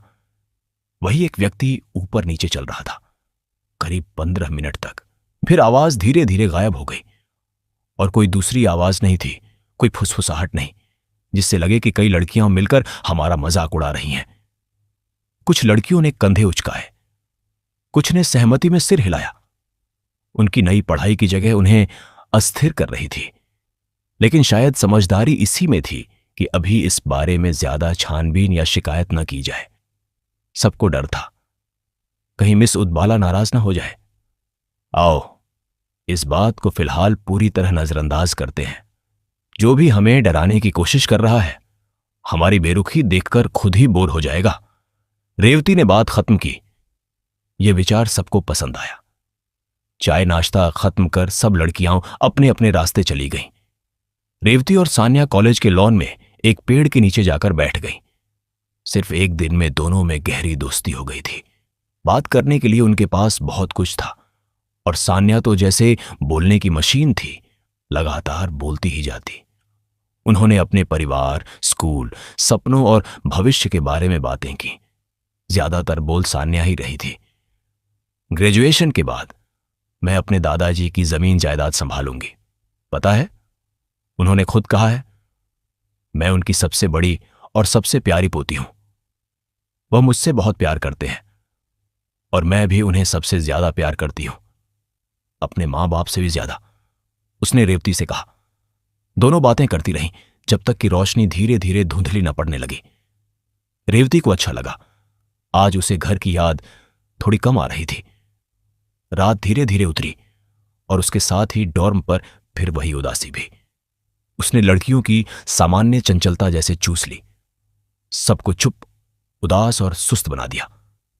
कई लड़कियां डॉर्म में सिर्फ कपड़े बदलने आईं और फिर जल्दी से बाहर निकल गईं। रात का खाना खत्म होते ही पूरा झुंड फिर एक साथ वापस लौट आया, ताकि मिस उदबाला के जबरन ब्लैकआउट से पहले सब अपना अपना काम निपटा सके। आखिर वह हर रात 10 बजे उनकी लाइटें बंद क्यों कर देती थीं? बाकी हॉस्टलों में ऐसा नहीं हो रहा था। लड़कियों ने पता किया था, न किसी और वार्डन ने ऐसी बेकार पाबंदी लगाई थी। फिर सिर्फ उनके साथ ही ऐसा क्यों? यह बिल्कुल भी न्याय संगत नहीं था। डाइनिंग टेबल पर बैठकर उन्होंने इस बारे में चर्चा की और तय किया कि जल्द से जल्द कॉलेज की प्रिंसिपल से शिकायत की जाएगी। डॉर्म की दूसरी रात भी ठीक 10 बजे लाइटें बंद कर दी गईं। लड़कियां चादरों के अंदर घुस गईं। कुछ तुरंत सो गईं, कुछ अब भी करवटें बदल ही रही थीं कि तभी धड़ाम, एक जोरदार धमाका हुआ। सब लड़कियां उछलकर बिस्तर से उठ बैठी। भूकंप, किसी ने चिल्लाकर कहा। अरे पागल, यह भूकंप नहीं है, यह इलाका भूकंप प्रवण नहीं है। किसी की अलमारी गिर गई लगती है, कोई उसके नीचे तो नहीं दबा, किसी ने मजाक किया। अलमारी अपने आप कैसे गिर सकती है? आज सड़क की बत्ती भी बंद थी। चांदनी की पतली पतली धारियां खिड़कियों से अंदर घुस रही थीं और केवल खिड़की के पास वाले बिस्तरों पर गिर रही थीं। बाकी पूरा डॉर्म अंधेरे में डूबा था। कुछ टॉर्चें जल उठीं। साहसी लड़कियों का छोटा सा समूह, सबसे आगे रेवती, पूरे डॉर्म की तलाशी लेने लगा, लेकिन उन्हें कुछ भी नहीं मिला। शायद हम गलतफहमी में हैं, नित्या ने कहा। यह आवाज बाहर कहीं और हुई होगी, शायद नीचे वाली मंजिल से आई हो। कुछ देर तक लड़कियां अंगूर के गुच्छे की तरह एक दूसरे से चिपकी खड़ी रहीं। तो मुष्टि डरी हुई, कांपती हुई। इस बार नित्या की बात किसी को प्रभावित नहीं कर पाई, सबसे कम रेवती को। आवाज बहुत साफ उसी डॉर्म के अंदर से आई थी और ठीक उसके और सान्या के बिस्तर के बीच की जगह से। अजीब बात यह थी कि वहां कुछ भी गड़बड़ नहीं थी। हम सबसे ऊपर वाली मंजिल पर हैं। लड़कियों, शायद छत पर कुछ गिरा होगा ठीक हमारे ऊपर, रेवती ने अनुमान लगाया। हो सकता है, हां संभव है। धीरे धीरे सब फिर अपने बिस्तरों पर लौट गए। उस रात फिर सीढ़ियों पर कदमों की आवाज सुनाई दी। फिर अगली रात, फिर उसके बाद वाली रात। अब लड़कियां मुस्कुराने लगीं। उन्हें लगने लगा कि सेकेंड ईयर की लड़कियां, जो उन्हें डराने की कोशिश कर रही थीं, आखिरकार हार रही हैं। पूरा एक हफ्ता उन्होंने ऐसा दिखाया जैसे सब कुछ बिल्कुल सामान्य हो। कुछ लड़कियों ने ध्यान दिया कि सेकेंड ईयर की छात्राएं उन्हें टटोलती नजरों से देखती थीं या कभी पूछ बैठती, सब ठीक है? इससे उनका विश्वास और पक्का हो गया कि वही लड़कियां शरारत कर रही थीं, लेकिन चाहे वे जितना भी दिखावा करें कि सब ठीक है, रात की यह रोज रोज की दहशत उन सबको भीतर ही भीतर खा रही थी। और अजीब बात यह थी कि इसका असर सबसे ज्यादा सान्या पर पड़ रहा था। वह पीली और सुस्त दिखने लगी थी, मानो कोई उसकी ऊर्जा चूस रहा हो। तुम ठीक हो? रेवती ने उससे कई बार पूछा। बस कमजोरी लगती है, शायद यहां का खाना मुझे सूट नहीं कर रहा, वह जवाब देती। उधर उन्होंने डीन से बात करने की कोशिश की, लेकिन उन्होंने कह दिया कि वह अगले हफ्ते ही उनकी शिकायत सुन पाएंगी। अभी बहुत व्यस्त है। कॉलेज की प्रिंसिपल भी किसी दूसरे शहर में सेमिनार में गई हुई थी। लड़कियों ने तय किया, जैसे ही वह लौटेंगी वे तुरंत उनसे मिलेंगी। और फिर एक हफ्ते बाद कदमों की आवाज डॉर्म के अंदर आ गई। रेवती की नींद तब खुली जब उसने उन्हें सुना। इस बार सिर्फ एक जोड़ी कदम थे। क्या कोई सीनियर लड़की है या मिस उदबाला अचानक निरीक्षण के लिए अंदर आ गई है? तो इसका मतलब आज रात मौली दरवाजा बंद करना भूल गई, रेवती ने मन ही मन सोचा। लेकिन उसने आंखें नहीं खोली। उसे सोने का नाटक करना था ताकि मिस उदबाला से सामना ना हो। कदम अब डॉर्म के अंत तक पहुंचे और फिर बाथरूम की तरफ मुड़ गए। रेवती जागती रही, यह सुनने के लिए कि वे वापस लौटेंगे, लेकिन ऐसा नहीं हुआ। आखिरकार वह फिर सो गई। अगली सुबह जब रेवती ने डॉर्म के अंदर आई रात वाली आवाज का जिक्र किया, तो उसे यह जानकर हैरानी हुई कि जिन लड़कियों ने वह आवाज सुनी थी, उन्होंने भी वही किया था जो उसने किया, सोने का नाटक। कुछ लड़कियां तो सचमुच गहरी नींद में थीं। उन्होंने कुछ नहीं सुना। मौली कहां है? उसे तो रात में दरवाजा बंद करने की जिम्मेदारी दी थी। अगर उसने दरवाजा खुला छोड़ दिया तो कोई भी अंदर आ सकता था। रेवती गुस्से में उसे ढूंढने लगी। मुझे लगता है वह बाथरूम में है, सान्या ने बताया। तभी मौली वापस आई। रेवती ने उसे डांट दिया। तुमने कल रात हमारा डॉर्म का दरवाजा बंद क्यों नहीं किया? हमें मिस उदबाला का आधी रात में अंदर आना पसंद नहीं। अगर तुम इतनी भुलक्कड़ हो तो लेकिन मैंने तो बंद किया था। मौली ने तुरंत विरोध किया। 100%। देखो अभी भी बंद है। वो आराम से तौलिए से अपने गीले बाल पोंछ रही थी। क्यों? तुम ऐसा क्यों पूछ रही हो? तो तुमने कल रात कुछ नहीं सुना? नहीं। जिन लड़कियों ने रात के कदम सुने थे वे सब उस बंद कुंडी लगे दरवाजे को घूरने लगी।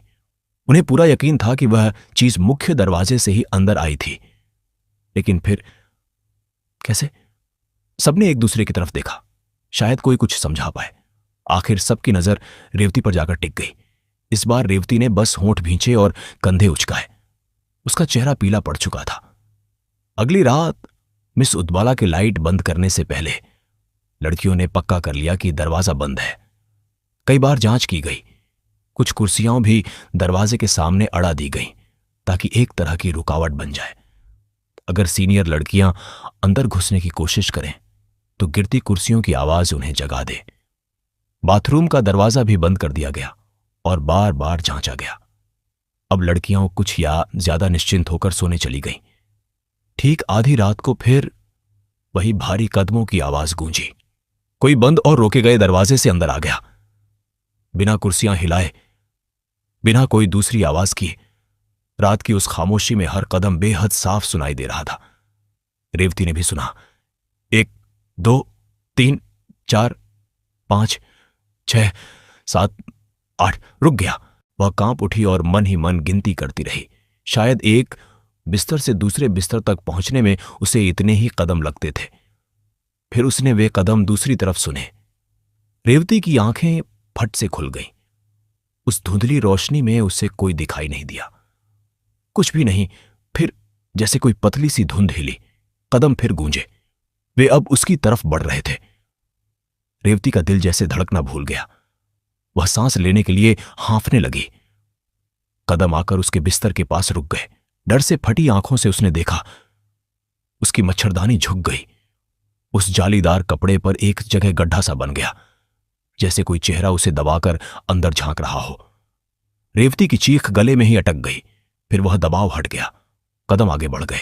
उसे कुछ दूसरी लड़कियों की धीमी धीमी डरी हुई सिसकियां सुनाई दी। अब कदम आकर सान्या के बिस्तर के पास रुके। अचानक गुस्से से किसी ने जोर से पैर पटका। एक कुर्सी उलट गई, जैसे किसी ने उसे लात मारकर गिरा दिया हो। सान्या की डरी हुई सिसकियां साफ सुनाई दे रही थीं। और फिर कील! एक सिसकारती हुई ठंडी हवा भंवर की तरह उठी और पूरे डॉर्म को अपने बर्फीले पंजों में जकड़ लिया। धीरे धीरे वह आवाज थम गई। कदम बाथरूम की ओर बढ़े और फिर उसमें समा गए। डॉर्म में कोई नहीं हिला। कोई भी बिस्तर से बाहर आने की हिम्मत नहीं कर पाया। सब अपनी अपनी चादरों में और गहराई तक दुबक गईं, कांपती हुई। रेवती ने पूरी रात आंख नहीं झपकाई। वह धीमे धीमे प्रार्थनाएं बुदबुदाती रही और सुबह होने का इंतजार करती रही। जैसे ही सुबह की पहली रोशनी आई, वह उठकर बिस्तर पर बैठ गई। बाकी लड़कियां भी जाग चुकी थीं। उन सबके चेहरे पीले, थके और डरे हुए थे। उन्होंने एक दूसरे की ओर देखा, लेकिन कोई कुछ बोलने की हिम्मत नहीं जुटा पाया। जो कुछ उन्होंने पिछली रात महसूस किया था, वह बिल्कुल सामान्य नहीं था। डॉर्म में कुछ था, कुछ अलौकिक। सान्या सही थी। सबसे पहले रेवती बिस्तर से उतरी। उसने चप्पल पहनी और पंजों के बल दरवाजे तक पहुंची। 17 जोड़ी आंखें उसका पीछा कर रही थीं। दरवाजे तक पहुंचते ही उसने जल्दी जल्दी कुर्सियां हटानी शुरू कर दी। आओ लड़कियों, मदद करो, उसने फुसफुसाते हुए कहा। बाकी लड़कियां भी बहुत अनिच्छा से बिस्तर से उतरी, जैसे उन्हें डर हो कि बिस्तर छोड़ते ही कुछ अनर्थ हो जाएगा। लेकिन जैसे ही वे सब बाहर निकलीं, उन्हें बस 1 मिनट लगा डॉर्म से भागने में। वे सीढ़ियां उतर ही रही थीं कि सामने कुछ सेकंड ईयर की लड़कियां मिल गईं, जो गलियारे में सुबह की ठंडी हवा का आनंद ले रही थीं। रुको, क्या हुआ? तुम सब ऐसे भागकर कहां जा रही हो? एक लंबी सुंदर लड़की आगे बढ़कर उनके रास्ते में खड़ी हो गई। कुछ और लड़कियां भी उसके साथ आ मिली। अब रास्ता पूरी तरह बंद था। डरी हुई जूनियर लड़कियां बेबस सी खड़ी रह गईं। बताओ, क्या बात है? उस सुंदर लड़की सुपर्णा ने विनम्रता से पूछा। हालांकि डरी हुई जूनियर लड़कियां अपना अनुभव साझा करने के लिए बेचैन थीं। शायद ये सीनियर लड़कियां कुछ बता सके, लेकिन उन्हें यह डर भी था कि कहीं वे उनका मजाक न उड़ाएं। और मन के किसी कोने में अब भी यह शक था कि शायद इन सबके पीछे इन्हीं सीनियरों का हाथ हो। एक तकलीफ देह चुप्पी के बाद जब सीनियर लड़कियों ने रास्ता नहीं छोड़ा, तो सबसे आगे खड़ी रेवती ने कहा, हम वार्डन से मिलने जा रहे हैं। अब अगर आप हमें जाने दें तो अच्छा होगा। तुम लोग बहुत डरी हुई लग रही हो। क्या कुछ हुआ है? जब छोटी लड़कियां अब भी चुप रहीं, तो सुपर्णा ने सीधे पूछा, क्या तुम लोगों ने भी वे रहस्यमयी कदमों की आवाज सुनी? क्या इसी वजह से तुम सब इतनी घबराई हुई हो? रेवती की आंखें फैल गईं। तुम्हें कदमों के बारे में कैसे पता? हम पिछले साल 1 महीने तक इसी डॉर्म में रहे थे, इसलिए जानते हैं। हमने भी उन्हें हर रोज सुना था, जैसे कोई अदृश्य व्यक्ति किसी को खोजता हुआ चलता हो। ओह, तो यह बात है। और हम सोचते रहे कि तुम लोग जानबूझकर हमें डरा रही हो, जब तक कि वे कदम डॉर्म के अंदर नहीं आ गए। मौली ने आंखें घुमाते हुए कहा। रेवती ने जोर से सिर हिलाया। और सुनो, दैनिक कदमों के अलावा पहली रात सान्या के साथ बाथरूम में भी कुछ अजीब हुआ। फिर कल रात किसी अदृश्य चीज ने हम सबके ऊपर झांका। उसने सान्या की कुर्सी भी गिरा दी। और फिर हमने एक डरावनी आवाज सुनी, जैसे कोई कह रहा हो कि रेवती बोलते बोलते हाँफने लगी। सीढ़ियों पर खड़ी कई लड़कियां अनायास पीछे मुड़कर देखने लगीं और कांप उठी। सच में, हे भगवान, बेचारियां! तुम लोग तो डर के मारे बेहाल हो गई होंगी। सुपर्णा की भौहें सिकुड़ गईं। हमने तो सिर्फ भारी जूतों की आवाज सुनी थी। वे कदम ठीक आधी रात को डॉर्म के बीचों बीच चलते थे और फिर बाथरूम में गायब हो जाते थे, बस। लेकिन उससे ही हमारी हालत खराब हो गई थी। फिर तुम लोगों ने क्या किया? पहले तो वही किया जो तुम अभी करने जा रही हो। मिस उदबाला उस ड्रैगन के पास भागे, लेकिन उसने हम पर चिल्लाया, हमें झूठी धोखेबाज कहा और वापस डॉर्म में भेज दिया। जाने से पहले यह धमकी भी दी कि अगर हमने यह बात फैलाई तो हमें कॉलेज से निकाल दिया जाएगा। एक दूसरी लड़की बोली, जानती हो, इतने दिनों से हम तुम्हारे रिएक्शन का इंतजार कर रहे थे। सोच रहे थे कि तुम लोगों को कब समझ आएगा कि यह डॉर्म भुतहा है। लेकिन मिस उदबाला के पास जाने का कोई फायदा नहीं। वह न सुनेगी न मानेगी, बस चिल्लाएगी। और अगर तुमने बाद में किसी और लेक्चर से बात की तो वह तुम्हारी जिंदगी मुश्किल बना देगी। हमारे साथ उसने यही किया था। और अजीब बात तो यह है, सुपर्णा के पास खड़ी गौरी बोली, वह खुद कभी डॉर्म के अंदर नहीं आती, कभी नहीं। जैसे उसे खुद डर लगता हो, क्योंकि वही एक है जो जानती है कि यह डॉर्म भुतहा क्यों है। और यह कोई नई बात नहीं है। सुपर्णा ने गंभीर स्वर में कहा, मतलब इस डॉर्म में भूतों का पुराना इतिहास है, या शायद भूतनियां? गौरी ने जुड़ा। देखो, यह डॉर्मेट्री पिछले साल ही दोबारा इस्तेमाल में लाई गई। इससे पहले यह कई सालों तक खाली पड़ी रही थी। हमेशा अफवाहें थीं कि यह जगह भुतहा है। फिर परसों वाली नहीं, उससे पिछले साल, जब पुरानी प्रिंसिपल रिटायर हुई, हमारी वर्तमान प्रिंसिपल मिसेस बोस आईं। उन्होंने कुछ नए विभाग खोले तो कॉलेज में छात्राओं की संख्या बढ़ गई। हॉस्टल में जगह कम पड़ने लगी, इसलिए उन्होंने यह पुरानी डॉर्मेट्री फिर से खुलवा दी। हम पहली बैच थीं जिन्हें यहां रखा गया। लेकिन 1 महीने तक हर रात वे अजीब कदम सुनने के बाद हमने साफ मना कर दिया कि हम यहां एक पल भी नहीं रहेंगे। आखिर प्रिंसिपल को हमें दूसरे कमरों में एडजस्ट करना पड़ा। हालांकि उन्होंने भी हमारे भुतहा डॉर्म वाले दावे को हंसी में उड़ा दिया। उन्हें एक रात यहां गुजारनी चाहिए, तब सच्चाई पता चलेगी। रेवती का चेहरा गुस्से से तमतमा उठा। यह डॉर्म भुतहा क्यों है? यह किसके कदम है? सान्या ने पूछा। तुम्हें कुछ अंदाजा है? क्या यहां किसी की मौत हुई थी? मौली ने सवाल किया। हां, सुपर्णा ने धीमे स्वर में कहा। मुझे थोड़ी जानकारी है। मार्च 1967 में यहां 2 लड़कियों की हत्या हुई थी। 2 असमिया लड़कियां, सलमी और संतति। यह घटना ठीक उसी के कुछ समय बाद हुई थी जब यह ड्रैगन मिस उदबाला इस कॉलेज में आई थी। अफवाह है कि उन हत्याओं में उसका हाथ था, या शायद वही हत्यारिन थी। क्या वह दिखने से भी वैसी नहीं लगती? नई लड़कियों ने एक साथ घबराकर सांस खींची। हे भगवान, हम एक हत्यारिन की निगरानी में रह रहे हैं। लेकिन वह ऐसा क्यों करेगी? उसने उन लड़कियों को क्यों मारा? कुछ लोग कहते हैं कि वे सब असम के एक ही इलाके से थीं और परिवारों में कोई पुराना झगड़ा था। मिस उदबाला उस मामले में कैसे आई, यह साफ नहीं है। लेकिन वह अब तक कॉलेज में बनी हुई है। उसे गिरफ्तार नहीं किया गया? रेवती ने पूछा। उसके खिलाफ कोई सबूत नहीं मिला, सुपर्णा बोली। और जैसे गौरी ने अभी कहा, वह कभी डॉर्म में कदम नहीं रखती। क्या यह अपने आप में सबूत नहीं? तुम्हें यह सब कैसे पता? ये तो बहुत पुरानी बात है। रेवती ने शक भरी नजर से उसे देखा। सुपर्णा ने उसकी आंखों में आंखें डालकर शांत स्वर में कहा, मेरी मां तब इसी कॉलेज में पढ़ती थी। उन्होंने मुझे कॉलेज ज्वाइन करने से पहले सब कुछ बताया था। जब उन्हें पता चला कि मिस उदवाला अभी भी यहां काम कर रही है तो उन्होंने मुझे खास तौर पर उससे दूर रहने को कहा। उस पर कभी भरोसा मत करना, उन्होंने कहा था, और सबसे जरूरी, कभी उसकी बुरी नजर में मत आना।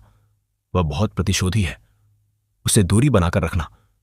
एक दूसरी लड़की ने कहा, तुम देखोगी कि ज्यादातर छात्राएं इस घटना के बारे में जानती हैं, स्टाफ भी।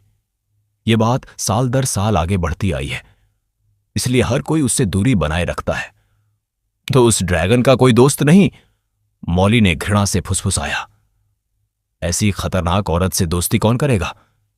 किसी ने जवाब दिया, तुम्हारी मां ने उस घटना के बारे में और क्या बताया? सानिया की आंखों में डर के साथ साथ सच्चाई जानने की बेचैनी भी थी।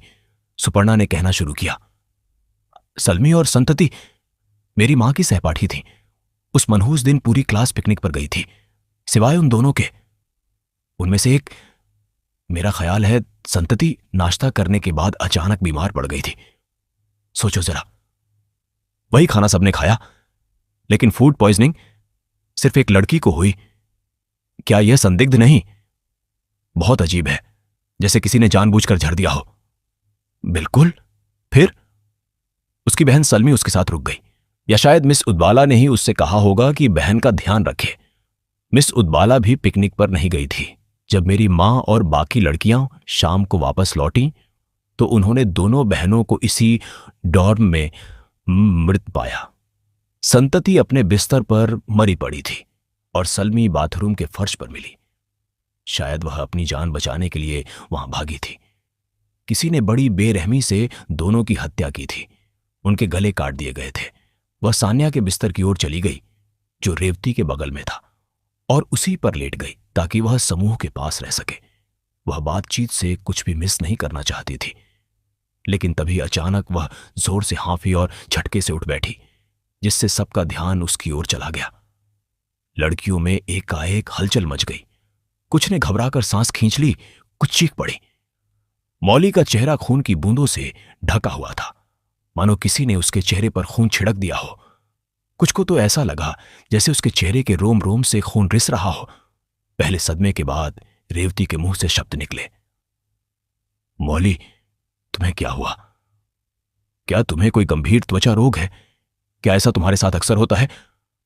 मौली बाकी सबको हैरानी से देख रही थी, जैसे उसे समझ ही ना आ रहा हो कि वे किस बारे में बात कर रही हैं। कौन सी बीमारी? मैं बिल्कुल ठीक हूं, मुझे कुछ नहीं हुआ, बस ये सिरदर्द। उसने विरोध किया। तो फिर तुम अचानक उठकर बैठ क्यों गई? सानिया ने पूछा।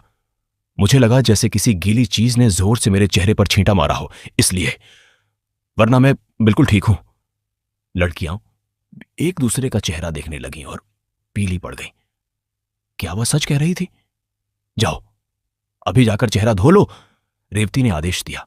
मौली आज्ञाकारी लड़की की तरह उठी और वॉशरूम की ओर बढ़ गई। कई लड़कियां उसके पीछे पीछे चल दी, कुछ जिज्ञासा से, सो कुछ चिंता में। अब रेवती और सान्या अकेली रह गई थी। बाकी सब मौली के पीछे बाथरूम तक चली गई थी। ये क्या था रेवती? सान्या ने कांपती आवाज में पूछा। वह डरी हुई लग रही थी। खून की बूंदें यूं अचानक उसके चेहरे पर कैसे आ सकती हैं?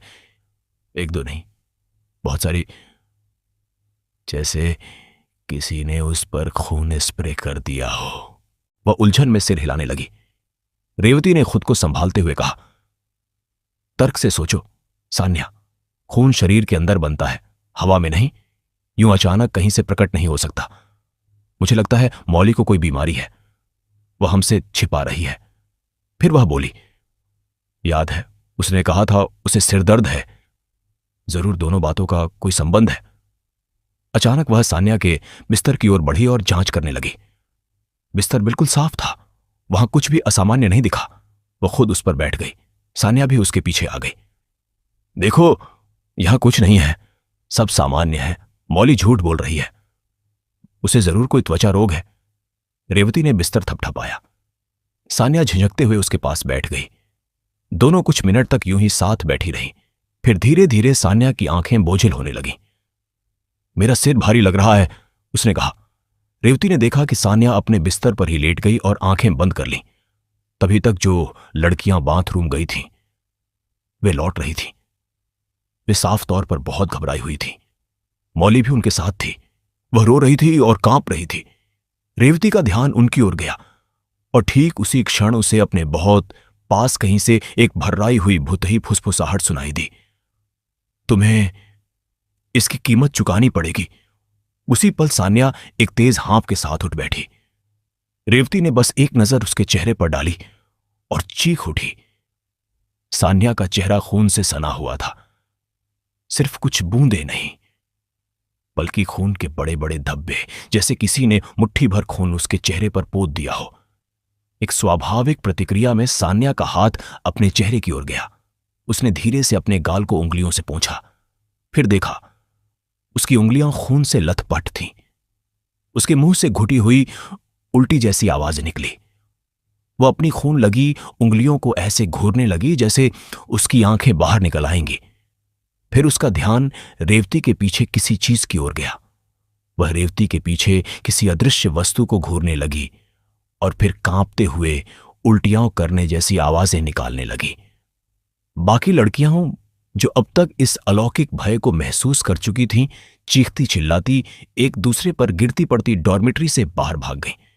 सान्या बिस्तर पर ही ढह गई। रेवती वहीं जड़ हो गई, हकलाते हुए, कुछ बड़बड़ाते हुए, जिसकी कोई समझ नहीं थी। उसने इधर उधर देखा। अब उस विशाल डॉर्म में सिर्फ वे दोनों थीं।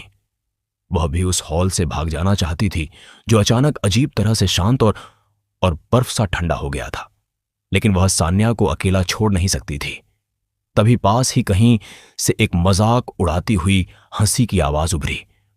रेवती डर के मारे उछल पड़ी और घबराकर चारों ओर देखने लगी। डॉर्म अब भी पूरी तरह खाली था। धीरे धीरे वह खोखली हंसी ऐसी गूंजने लगी जैसे सूखी शाखाओं में से हवा सीटी बजाती हुई गुजर रही हो, और उसने पूरे हॉल को अपने भयावहपन से भर दिया। उसने मारा। रेवती कांपने लगी। उसने सान्या को झकझोरा, उसे उठाने की कोशिश करते हुए। चलो सान्या, उठो जल्दी, हमें यहां से निकलना है, प्लीज। उसने पूरी ताकत लगाकर सान्या को बैठा दिया। सान्या एक कपड़े की गुड़िया की तरह बैठी थी, ढीली, निस्पंद, निर्जीव। उसके चेहरे से खून टपक रहा था, गर्दन पर लकीरों की तरह बहता हुआ और फिर उसके ब्लाउज में समाता जा रहा था। वह भले ही एक भयावह दृश्य बन चुकी थी, लेकिन रेवती उसके साथ डटी रही, उसे बेतहाशा हिलाती रही ताकि वह होश में आए। लेकिन सान्या बस कांपती रही और गले से कुछ अस्पष्ट डरावनी सी ध्वनियां निकालती रही। उधर डॉर्म की बाकी लड़कियां मैदान तक पहुंच चुकी थीं। उनकी चीखें, कांपते शरीर और पीले पड़े चेहरे सब कुछ बयान कर रहे थे। मिस उड़बाला अभी अभी स्टाफ कैफेटेरिया में शाम की चाय पीकर ईस्ट विंग हॉस्टल की ओर लौट रही थी। हंगामा सुनकर वह घबराई लड़कियों के पास पहुंची। तुम सब कैंपस में यह हंगामा क्यों मचा रही हो? उसने डांटते हुए कहा। लेकिन लड़कियां इतनी भयभीत थीं कि उसकी डांट का उन पर कोई असर नहीं हुआ। सब एक साथ चिल्ला चिल्लाकर बताने लगीं कि क्या हुआ था। हालांकि बात पूरी तरह साफ नहीं थी, पर इतना सुनते ही उड़बाला का चेहरा साफ पीला पड़ गया। अपनी घबराहट छिपाने के लिए वह और जोर से चिल्लाई, मैं चाहती हूं कि तुम सब तुरंत हॉस्टल के अंदर वापस जाओ। लेकिन आज लड़कियां उस मिथुन उसकी बात मानने के मूड में बिल्कुल नहीं थीं।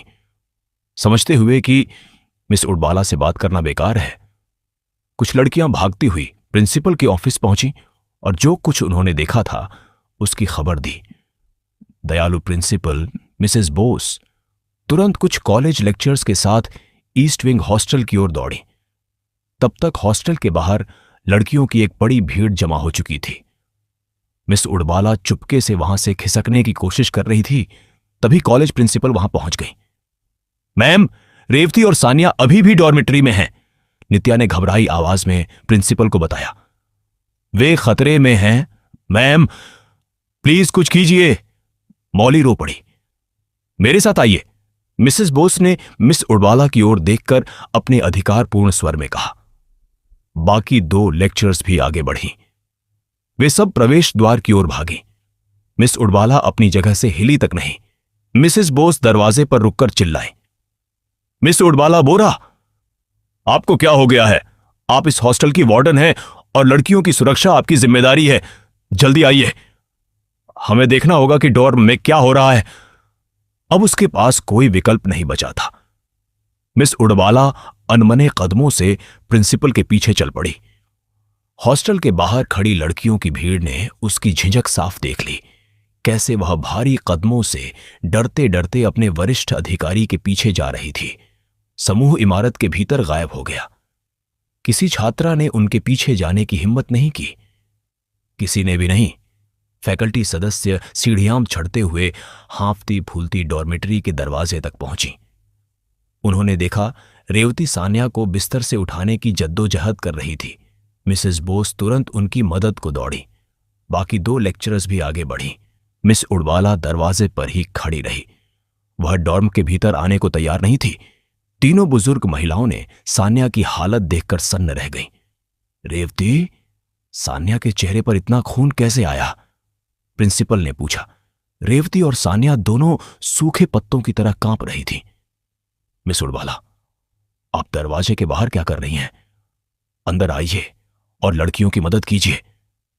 मिसेस बोस की आवाज उस बर्फीली ठंडी डॉर्मेटरी में गूंज उठी। उडवाला डर से उस जगह को घूर रही थी जहां सान्या बैठी थी, ठीक उसी जगह जहां सालों पहले युवा संतति बीमार और असहाय हालत में बेरहमी से मारी गई थी। उडवाला दरवाजे पर ही जमी रही। मिस उडवाला, मिसेस बोस फिर चिल्लाई। वह समझ नहीं पा रही थी कि यह औरत ऐसा अजीब व्यवहार क्यों कर रही है। अब वे साफ तौर पर उससे नाराज थीं। आखिरकार कोई रास्ता न देखकर मिस उडवाला ने डॉर्म में कदम रखा। वह दरवाजे पर एक पल ठिठकी, फिर जल्दी जल्दी समूह की ओर बढ़ी। उसने मुश्किल से 10 कदम ही बढ़ाए होंगे कि डॉर्म के भीतर मौजूद सब लोग स्तब्ध रह गए। मिस उडवाला हवा में उठने लगी, जैसे किसी अदृश्य शक्ति ने उसे जमीन से ऊपर खींच लिया हो। वह कुछ दूरी तक हवा में तैरती रही और फिर एक जोरदार धमाके के साथ फर्श पर आ गिरी। उसके मुंह से चीख निकल गई। उसकी आंखें बाहर आने को थी।